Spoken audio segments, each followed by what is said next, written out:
The problem specialist role is a person that focuses on identifying trends and issues and processes.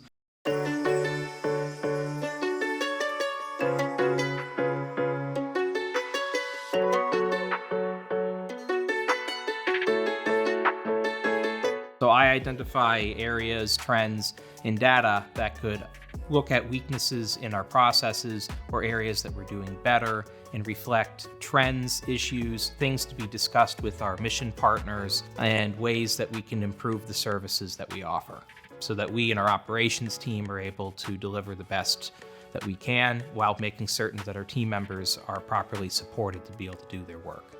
When I was working at Peckham as a team member, I was a member of the Riverside Self-Advocacy team. I had always been very focused on how to make things better for people around me and the ways we can just have a more inclusive environment, make it a more comfortable, welcoming place.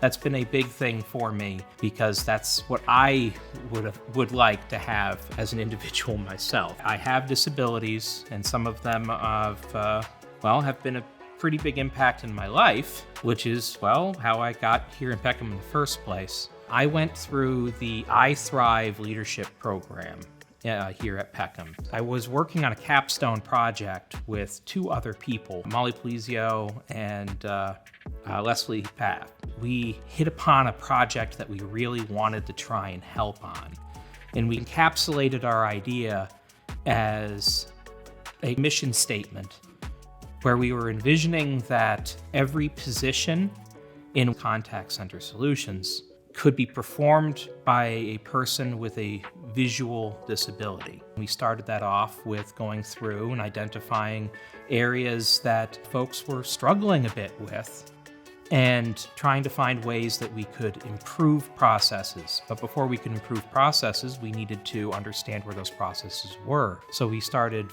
making a flow chart of our processes, building a process map. And we interviewed a lot of people in the company to collect information for that. One of the things that I found while discussing with people who are more aligned with training opportunities was this feedback that some of the programs that we're using were not good with screen readers, which I have a technical background and an accessibility background. And with that combination, I knew that with some of the tools that they actually had the capability to be accessible.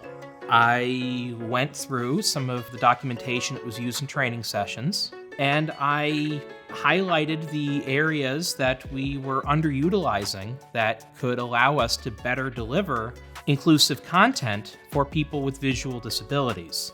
I ended up doing a presentation on that to the accessibility team, highlighting specifically how PowerPoint, which is one of the primary tools we use to deliver content, can be made more accessible for those with visual disabilities. I was placing the people in the accessibility team directly in the shoes of those who have to use that accessibility software so that they could understand what the issues are, so that they can deliver better content by being able to identify that and how to correct those issues so that they are not a problem anymore for those who need to use that content themselves.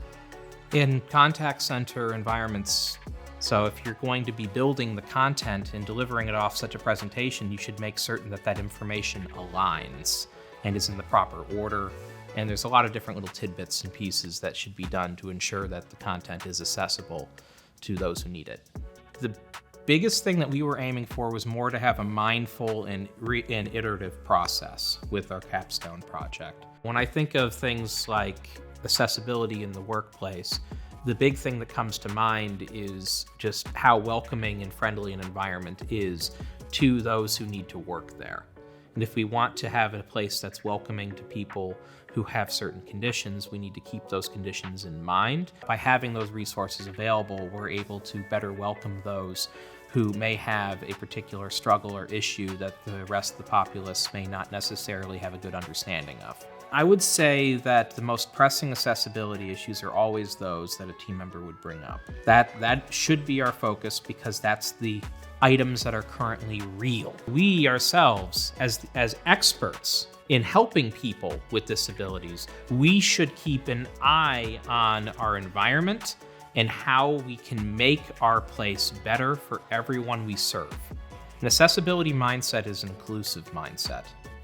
It is a mindset where you are seeing and thinking about how you can welcome people and their perspectives into your work and make your work environment better. It allows you to build a sense of community, and that is critical when you are working with people.